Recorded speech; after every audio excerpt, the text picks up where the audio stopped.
욥기 38장까지 읽었습니다. 기도해 주셔서 저는 2박 3일 동안 잘 수련회 다녀왔습니다. 고맙습니다. 제주도 가니까 공기가 좋고 아주 거기서 한 달쯤 있다 왔으면 좋겠더라고요. 너무 좋은 공기 속에서 자연 속에서 이렇게 사니까 일찍 일어나서 예배하고 세미나하고 또 이렇게 투어하고 와서는 저녁 먹고 또 10시까지 또 세미나하고 몸은 좀 고되지만 즐겁고 행복한 3일 동안이었습니다. 35장 가겠습니다. 욥을 하나님이 훈련시키는데 파트너를 붙여주면 엘리바스, 빌닷, 소발. 그런데 엘리바스, 빌닷, 소발은 다 욥이 죄 때문에 이렇게 고난을 당한다고 하기 때문에 욥도 거기 한 번도 지지 않고 다 대꾸를 합니다. 그런데 이 엘리후가 등장을 합니다. 엘리후는 친구들 중에서 가장 나이가 어린 친구지만 예수님의 마음으로, 예수님의 심정으로 거의 예수님께 가까이 가는 그러한 친구인데 이 엘리후의 말에 대해서는 한마디 대꾸를 하지 못합니다. 그대로 다 받아들이죠. 35장 가겠습니다. 엘리후가 말을 이어 이르되 그대는 이것을 합당하게 여기느냐? 그대는 그대의 의가 하나님께로 왔다는 말이냐? 하나님께로 온 의가 내게 있어서 내가 그것을 말하는 거냐? 그것이 내 의냐? 그런 거죠. 그대는 그것이 내게 무슨 소용이 있으며 범죄하지 않는 것이 내게 무슨 유익이 있겠느냐고 묻지만은 내가 그대와 및 그대와 함께 있는 그대의 친구들에게 대답하리라. 그대는 하늘을 우러러보라. 그대보다 높이 뜬 구름을 바라보라. 그대가 범죄한들 하나님께 무슨 영향이 있겠으며 그대의 악행이 가득한들 하나님께 무슨 상관이 있겠으며 7절 8절 같이 읽어요. 그대가 의로운들 하나님께 무엇을 드리겠으며 그가 그대의 손에서 무엇을 받으시겠느냐. 그대의 악은 그대와 같은 사람에게 있는 것이 그대의 공의는 어떤 인생에게도 있느니라. 보편적으로 누구에게나 있는 그러한 훈련 과정, 고난 과정, 하나님이 만드시기 위한 그러한 과정이라는 것을 지금 말하고 있습니다. 9절 사람은 학대가 많음으로 부르짖으며 군주의 힘에 눌려 소리치나 나를 지으신 하나님은 어디 계시냐고 하며 밤에 노래를 주시는 자가 어디 계시냐고 말하는 자가 없구나. 모두 다 하나님이 만들어 놓으신 하나님의 계획하심 속에 들어가고 있기 때문에 이게 아무리 그렇게 말을 하고 그래도 소용이 없다는 거죠. 하나님이 디자인해 놓은 속으로 우리는 그렇게 들어가서 살 수밖에 없는 인생이다. 13절 헛된 것은 하나님이 결코 듣지 아니하시며 전능자가 돌아보지 아니하심이라. 헛된 것은 하나님이 결코 듣지 아니하신다. 허황된 것을 꿈꾸지 말라는 거죠. 전능자가 돌아보지도 아니하심. 하물며 말하기를 하나님은 배울 수 없고 이래 판단하시면 그 앞에 있으니 나는 그를 기다릴 뿐이라 말하는 그대일까 보냐. 36장 가겠습니다. 36장 5절입니다. 하나님은 능하시나 아무도 멸시하지 아니하시며 그의 지혜가 무궁하사 악인을 살려두지 아니하시며 고난받는 자에게 공의를 베푸시며 그의 눈을 의인에게 떼지 아니하시고 그를 왕들과 함께 왕좌에 앉히사 영원토록 존귀하게 하시며 하나님은 함께 하실 뿐만 아니라 높여주시고 잘되게 하시고 복되게 하시는 하나님이지 그렇게 고난받게 힘들게 어렵게 하시는 하나님이 아니다. 예레미야가 3장 33절 거기 보면은 주께서 인생으로 고생하며 근심하게 하심이 본심이 아니시로다 이렇게 말씀합니다. 우리 인생들이 고생하며 근심하게 살도록 하는 하나님은 아니다. 기쁘고 즐겁고 행복하게 살기를 원하는 하나님이다. 그러나 우리 인생들이 범죄함으로 그 길을 가는 거죠. 하나님이 가게 하신 게 아닌데 사단에 이끌려서 아담과 하와가 간 길이 그런 길이죠. 15절입니다. 하나님은 곤고한 자를 그 곤고에서 구원하시며 학대당할 즈음에 그의 길을 여시나니. 곤고한 자를 구원하신다. 그러므로 하나님이 그대를 환난에서 이끌어내사 좁지 않고 넉넉한 곳으로 옮기려 하셨은즉 물을 그대의 상에는 기름진 것이 놓이리라. 이제는 악인의 받을 벌이 그대에게 가득하였고 심판과 정의가 그대를 잡았다. 그대는 분노하지 않도록 조심하며 많은 뇌물이 그대를 그릇된 길로 가게 할까 조심하라. 뇌물은 항상 조심해야 돼. 선물과 뇌물은 다른 거죠.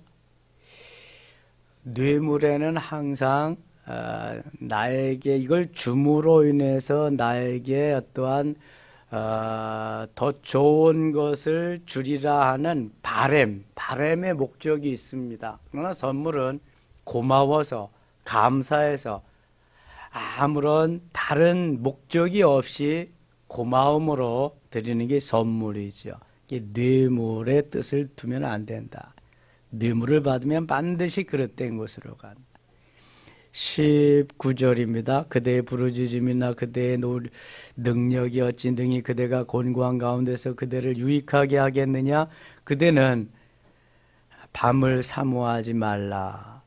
인생들이 밤에 그들이 있는 곳에서 끌려가니라. 삼가 악으로 치우치지 말라. 그대가 환난보다 이것을 택하였느니라. 26절 가겠습니다. 26절 같이 읽어요. 하나님은 높으시니 우리가 그를 알 수 없고 그의 횟수를 헤아릴 수 없느니라. 하나님의 뜻, 하나님의 연수, 하나님이 아시는, 하루가 천년 같고 천년이 하루 같게 하시는 하나님을 판단하고 어떻게 할 수가 없다는 거예요. 그가 물방울을 가늘게 하시며 빗방울이 증발하여 안개가 되게 하시도다.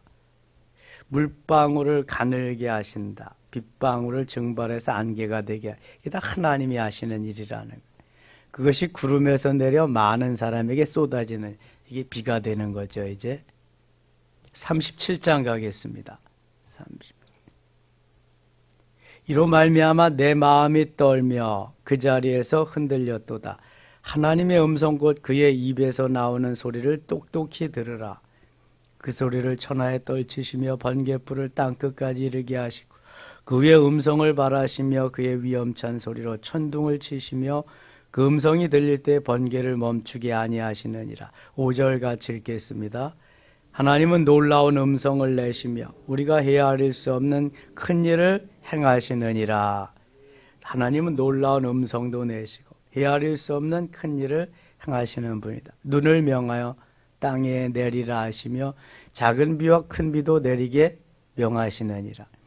그가 모든 사람의 손에 표를 주시어 모든 사람이 그가 지으신 것을 알게 하려 하심이라. 그러나 짐승들은 땅속에 들어가서 그 처소에 머무느니라. 9절 같이 읽어요. 복풍은 그 밀실에서 나오 추위는 북풍을 타고 오느니라. 이게 하나님이 언제 어느 때든지 자연 속에서 이렇게 되게 하시는 모든 거, 이게 하나님이 하시는 건데 내가 입을 열어서 아무리 변론을 하고 변명을 해도 소용이 없다는 거죠. 너를 만들기 위한 하나님의 섭리, 하나님의 손길이 지금 있다는 걸 깨달아야 된다는 것입니다. 하나님의 입김이 얼음을 얼게 하고 물의 너비를 줄어들게 하느니라. 또한 그는 구름에 습기를 심으시고 그의 번개로 구름을 흩어지게 하시느니라. 12절입니다. 그는 감싸고도 오시며 그들의 할 일을 조종하시느니라. 그는 땅과 육지 표면에 있는 모든 자들에게 명령하시느니라. 호흡이 있는 모든 자들에게 명령해서 하게 하시는 분이 창조주 하나님이시다. 너를 그렇게 만드신 분이 하나님이시지 누가 아니다 이거. 혹은 징계를 위하여 혹은 땅을 위하여 혹은 긍휼을 위하여 그가 이런 일을 생기게 하셨느니라. 14절 같이 읽겠습니다. 욥이여 이것을 듣고 가만히 서서 하나님의 오묘한 일을 깨달으라. 하나님의 오묘한 일, 하나님이 하시는 일, 하나님만이 하실 수 있는 그러한 일을 좀 깨달으면 좋겠다. 너무 나대지 말고 좀 묵상하면서 생각하면서 기도하면서 15절 하나님이 이런 것들에게 명령하셔서 그 구름의 번개로 번쩍거리게 하시는 것을 그대에게 아느냐? 그대는 겹겹이 쌓인 구름과 완전한 지식의 경이로움을 아느냐? 땅이 고요할 때 남풍으로 말미암아 그대의 의복이 따뜻한 까닭을 그대가 아느냐? 이 엘리야는 정말 굉장한 사람입니다. 이러한 말을 하고 거의 하나님과 같이 꾸짖을 수 있고 할 수 있는 이러한 사람이 누구일까? 정말 엘리야는 많은 영성을 덧입고 주님 거의 닮아간 그러한 사람임이 틀림없어요. 이렇게 좋은 친구를 갖게 하신 하나님 고마운 거죠. 좋은 친구를 가져야 됩니다. 좋은 친구. 22절 가겠습니다. 북쪽에서는 황금 같은 빛이 나오고 하나님께는 두려운 위험이 있느니라. 전능자를 우리가 찾을 수 없나니 그는 권능이 지극히 크사 정의나 무한한 공의를 굽히지 아니하심이. 24절 같이 읽겠습니다. 그러므로 사람들은 그를 경외하고 그는 스스로 지혜롭다는 모든 자를 무시하느니라. 스스로 지혜롭다는 자, 하나님 앞에서 낮아질 수밖에 없죠. 사람의 지혜가 아무리 크고 놀랍다고 해도 하나님의 손끝에도 미치지 못합니다. 그런데 교만해서 그렇죠. 인생들이. 38장 가겠습니다. 38장 1절 같이 읽겠습니다. 그때 여호와께서 폭풍 가운데에서 욥에게 말씀하여 이르시되. 자, 하나님께서 욥에게 여기까지 37장이 오기까지 욥이 아무리 발버둥을 치고 하나님께 묻고 그래도 하나님이 말씀하셨어요? 안 하셨어요? 한마디도 안 하셨어요. 우리가 훈련하고 연단하고 우리를 만들어갈 때에 내가 내 의를 주장하고 나의 모든 걸 막 발버둥 치고 말해도 훈련하고 내가 그 속에서 좀 만들어져야 될 때에는요, 하나님이 가만 두십니다. 내버려 두십니다. 이제 더 이상 내 힘으로 어떻게 할 수 없다, 더 일어날 수 없다라고 생각할 때에 하나님이 그때에 이제 나타나시. 인생의 벼랑 끝의 절망은 하나님의 시작이죠. 나는 더 이상 아무것도 내 힘으로 할 수 없습니다라고 그렇게 나를 다 내려놓고 포기할 때 하나님이 일하기 시작하는 거예요. 하나님이 엘리바스를 통해 빌다 소바를 통해서 욥에게 계속해서 파트너로 훈련시키십니다. 그리고는 거의 하나님 수준인 엘리후를 통해서 욥을 거의 KO 상태에 몰아넣으십니다. 더 이상은 어떻게 내가 뭘 했다고 말할 수 없을 정도로. 그때 하나님이 이제 일하기 시작합니다. 여러분, 하나님 지금 말씀 안 하시나요? 아직도 내가 살아있기 때문에 그런 거예요. 내가 잘했는데, 나는 잘났는데, 나는 뭐 이렇게 했는데, 이러한 원망 어린, 불평 어린 이런 것들이 있어서 그래요. 재산을 조금 가져가셨나요? 자녀가 조금 삐뚤어졌나요? 아니면 내 건강이 좀 전보다 못한가요? 가족 중에 욥의 아내와 같이 가출한 사람이 있나요? 돌아볼 수 있는 기회가 돼야 됩니다. 하나님이 그냥 하신 게 아니라는 거죠. 그래서 다 내려놓고 다 포기하고 이제 내 힘으로 아무것도 할 수 없다고 생각할 때 하나님이 말씀하기 시작합니다.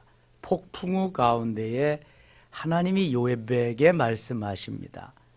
2절 보세요. 무지한 말로 생각을 어둡게 하는 자가 누구냐?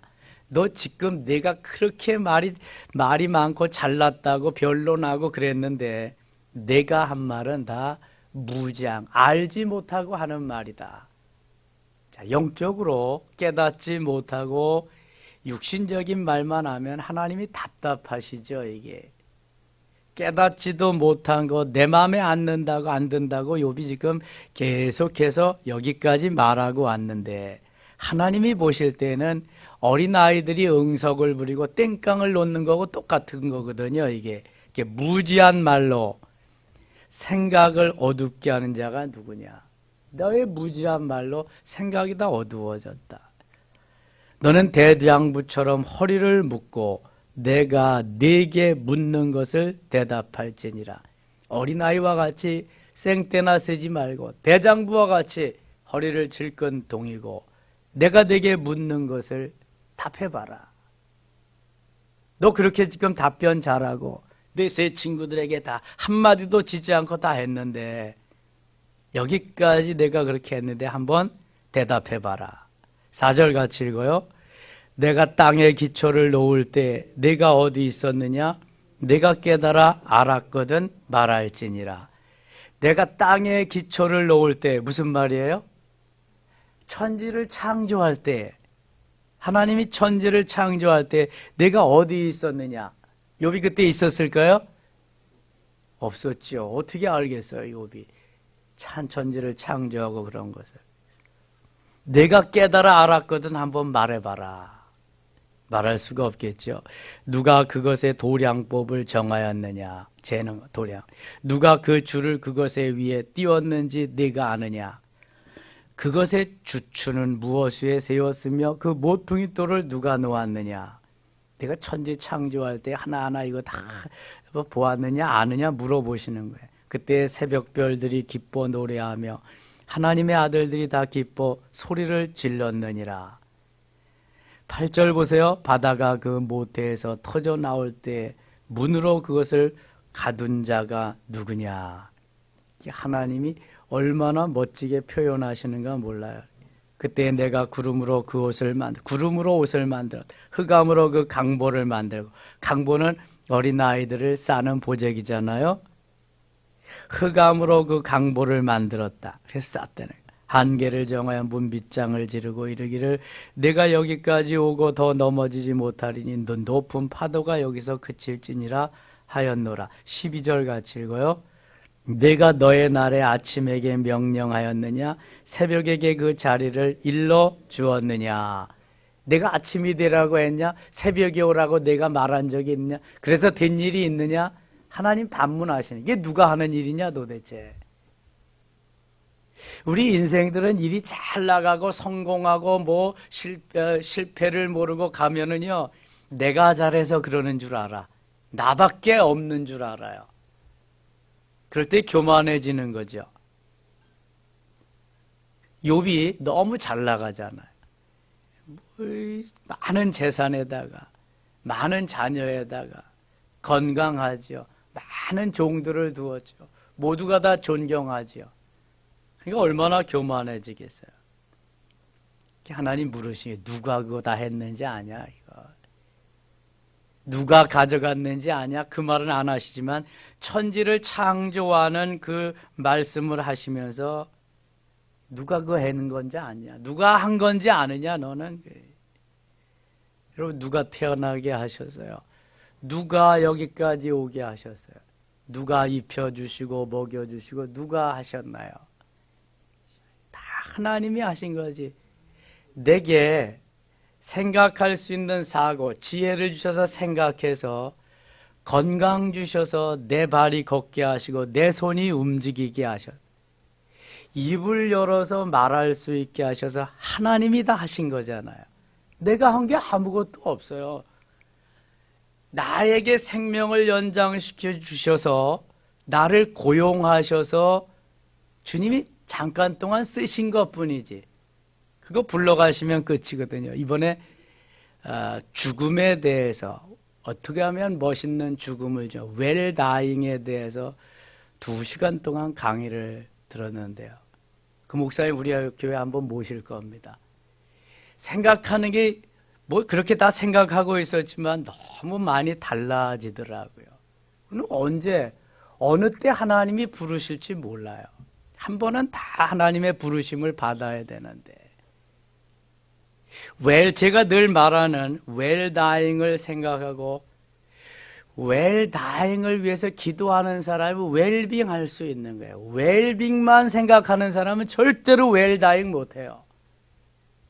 죽음을 생각할 수 있는 하나님의 사람이 되어야 그 하나님의 영광을 위해서 멋있게 살 수 있는 거지.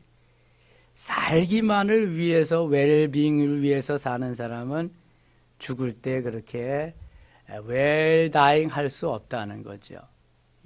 하나님이 우리에게 주셔서 살아가는 거예요. 모든 것이 하나님이 꼼짝 못하게 하시면 움직일 수가 없어요. 뇌를 정지시키면 식물인간이 되는 거예요.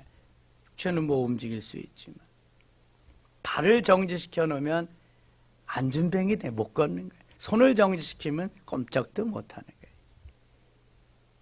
이게 다 하나님이 하시는 건데 욥은 지금 자기가 다 한 것처럼 살아왔기 때문에 하나님이 하나씩 하나씩 세 친구를 통해서 또 엘리후라는 친구를 통해서 하나님이 이번에는 직접 욥에게 가르쳐 주시는 거예요. 욥을 얼마나 사랑하시는 거예요. 너무너무 사랑하시는 거죠. 하나님이 직접 이렇게 말씀하시고 깨우쳐 주시고 이끌어 가시는데 욥이 이제 안 만들어지면 이제 바보지. 하나님 만들어지시게 여기까지 이끌고 온 거예요. 38장까지. 이제 41장까지 욥을 이끌고 가십니다. 욥을 사랑하시기 때문에 그런 거죠. 자, 8절 한번 보세요. 8절. 바다가 그 모태에서 터져 나올 때 문으로 그것을 가둔 자가 누구냐. 바다가 모태에서 터져 나올 때 하나님이 바다도 만드십니다. 인생을 만들어서 어머니 그 모태에서 터져 나올 때 응애하고 나오는 것처럼 바다가 그 모태에서 터져 나올 때 문으로 그것을 거둔 자가 누구냐. 얼마나 멋있게 어제 그 우리 찬양단의 후배 목사님하고 같이 산길을 쭉 걷는데 그 목사님이 이런 얘기를 해요. 목사님, 나는 우리 맏아이가 태어날 때 저희 집 사람이 너무 힘들어가지고 거의 움직이질 못해서 제가 그 무거운 제 아내를 들어가지고 차에다 싣고 한 2-3달 동안 그렇게 했더니요. 뭐 자연 분반은 생각지도 못하고 그 뭐라 그래요? 제왕절개 수술을 하는데도 너무 힘들게 태어나서요. 목사님 참 바보 같네. 움직일 수가 없어도 산모는 움직여야지, 활동을 해야지, 그래야 출산하기가 쉬운 건데, 근데 목사님 누가 가르쳐 준 사람이 없어요. 가르쳐 준 사람이 없으면은 그 부모님들 그 어떻게 했는지 뭐 그런 걸 보고 배웠을 거 아니야. 그런 거 배운 적도 없다는 거예요. 그래서 너무 힘들었다는 거예요. 그래서 자기는 딸이 어렸을 때부터 그런 사실을 이제 성교육을 통해서 그런 걸 가르쳐주고 그랬다는 거죠. 이게 알지 못하면은요, 미련하면 어쩔 수가 없는 거예요. 하나님이 우리에게 깨우쳐 주시고 누군가를 통해서 우리가 깨우침을 받고 알려주고 그래야지 인생을 잘 지혜롭게 살 수가 있는 거죠. 바다가 그 모태에서 터져 나올 때에, 아이가 산모의 자궁 속에서 터져 나올 때에, 이것 다 누가 하는 거냐 이거? 하나님이 하신다는 거예요. 문으로 그것을 가둔 자, 터져 나오기만 하면 온 세상이 다 물바다만 되니까 가두어 놓아야지, 그래서 육지가 만들어져서 바다에만 물이 가두어져서 하나님 바다를 만들어 주셨다는 거예요. 표현이 너무 멋있어요. 너무 아름답게 표현이 돼요. 제주도는 돌이 그냥 육지의 돌 같지 않고 돌이 다 구멍이 나서 뽕뽕뽕뽕. 그 왜 그래요? 이게 화산이 터져서 만들어진 돌들이기 때문에 그런 거예요. 돌이 다 재미있어요. 돌을 가지고 나오지 못하게 합니다. 절대로 육지로. 조그만 돌도. 그 다음에 난이 있어. 제주도에서만 나는. 그것도 못 가지고 나오게 하고요. 제주도에만 있는 그런 거. 근데 너무 많이 달라졌더라고. 한 20여 년 만에 가봤는데. 국제도시화되면 자연도 너무 아름답게 조성해 놓고. 하나님이 이걸 다 이렇게 하셨다는 것을 지금 욥에게 깨우쳐 주고 있는 것입니다. 16절 가겠습니다. 16절. 내가 바다의 샘에 들어갔었느냐? 깊은 물 밑으로 걸어다녀 보았느냐? 사망의 문이 내게 나타나느냐? 사망의 그늘진 문을 내가 보았느냐? 땅의 너비를 내가 측량할 수 있느냐? 네가 그 모든 것들을 다 알거든 말할지니라. 어느 것이 광명이 있는 곳으로 가는 길이냐, 어느 것이 흑암이 있는 곳으로 가는 길이냐. 25절 가겠습니다. 누가 홍수를 위하여 물길을 터주었으며 우레와 번갯길을 내어주었느냐. 홍수를 위하여 물길을 터주었느냐. 홍수는 비가 많이 와가지고 물이 한꺼번에 많이 돼서 재난을 주는 게 홍수인데요. 홍수를 위해서 물길을 터줘. 누가 그 물길을 터줬느냐. 그 누가 하는 건지 다 내가 한다는. 그럼 천둥과 번개 있어야 되겠어요? 없어도 되겠어요? 있어야 되겠죠. 천둥과 번개가 있음으로 인해서 때로는 뭐 전봇대도 부러지고 건물도 막 파괴되고 사람도 죽어가고 그래요. 우리 인간이 볼 때는 천둥과 번개가 백해무익한 거예요. 절대로 그 있어서는 안 되는 그런 것들인데요. 하나님 편에서 보실 때는 그게 꼭 필요한 거예요. 천둥과 번개를 통해서 음이온과 양이온이 스파크를 일으키면서 거기서 만들어지는 게 뭐라 그랬어요? 비료예요, 비료.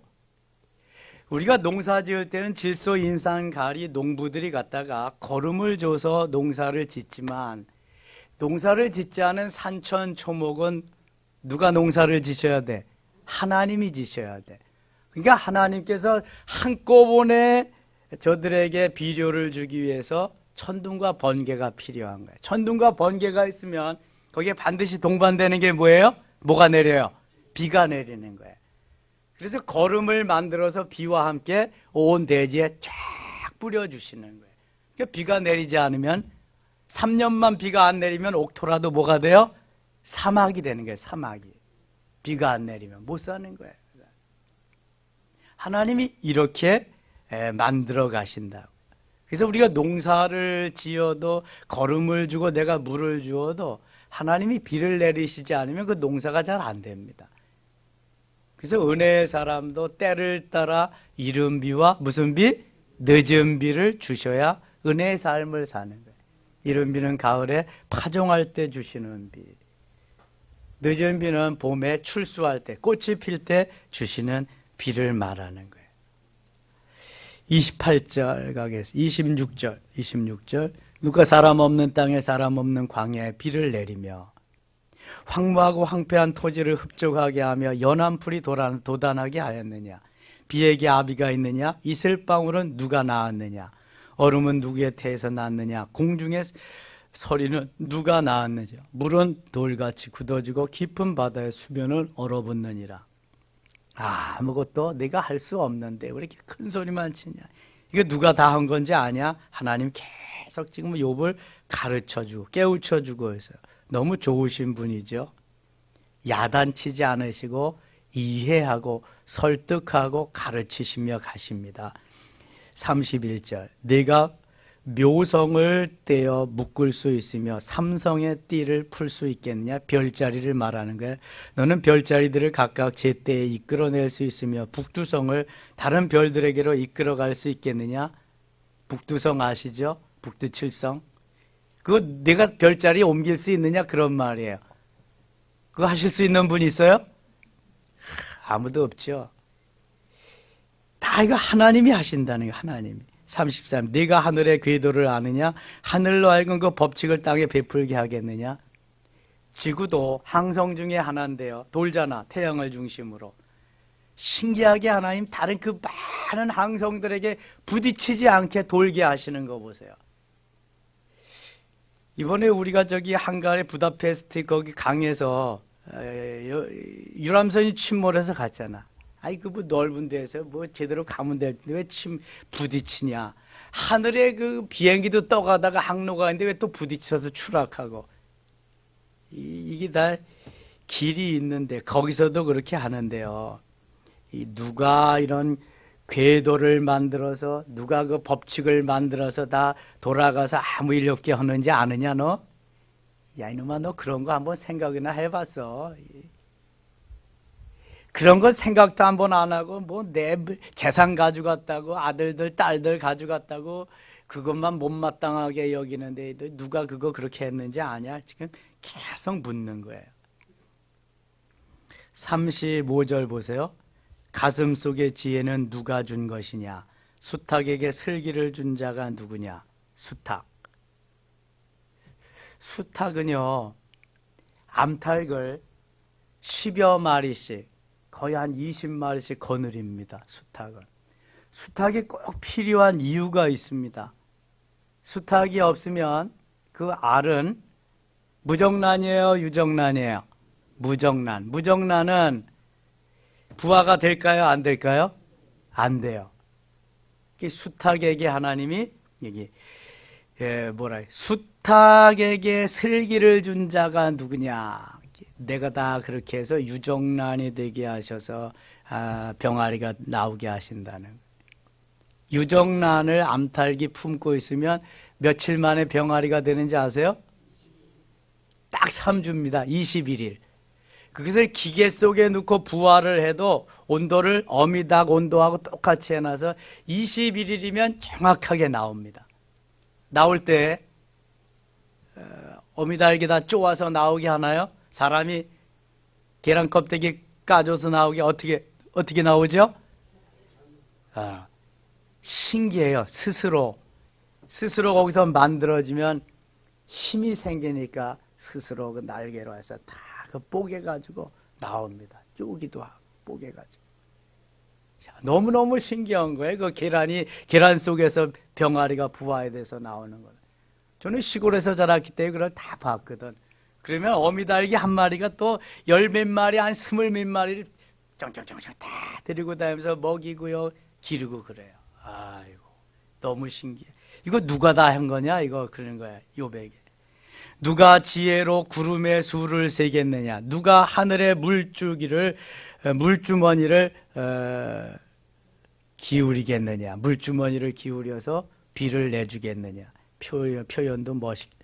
티끌의 덩어리를 이루며 흙덩이가 서로 붙이겠느냐? 네가 사자를 위하여 먹이를 사냥하겠느냐? 젊은 사자의 식욕을 채우게. 그것들이 굴에 엎드려지며 숲에 앉아 숨어 기다리느니라. 41절 읽고 마칠게요.